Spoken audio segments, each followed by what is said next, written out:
Arnie, can you give us some examples to give us more of a sense of how you work with dreams and how you bring that whole dreaming perspective into individual work and also group work?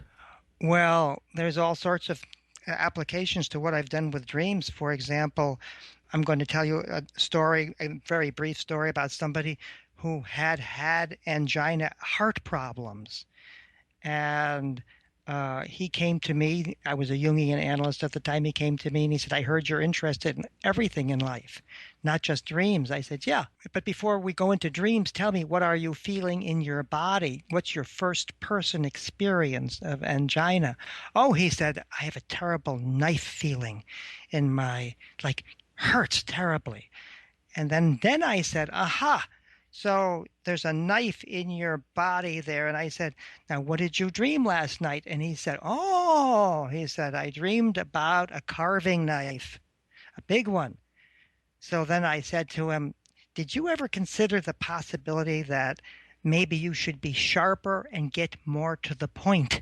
He said, well, what do you mean? I'm a reverend. I'm a pastor. I work in the church. But the people have said to me sometimes I'm too wishy-washy. I don't get to the point. So I said, it might be possible for you to get a little quicker to the point, and as well as taking your medication for your heart problem. He was so delighted. He went and he made a couple of big points the next Sunday morning. And he came back and he said, gee, I want to pay you for this. And I was very happy. So that's an example of how dreams and body experiences go together, and how the dreaming and body experience are meaningful and may even be healing if you can integrate them. And that same kind of pattern between body experiences, dreams, and changes that are needed in the outside world, that also shows up in group experiences. Well, as you know, the getting people together who don't like each other, one group says to another, you guys are just terrible. You are oppressive. I'm thinking right now, but I can't tell you the details of it, of a border dispute between two nations. And on the border, there's a people that are very unhappy about everything. And these people are saying, you guys oppress us terrifically. Well, the others say, we don't oppress you, of course. The big nation says, we don't oppress you. And the little group says, you oppress us.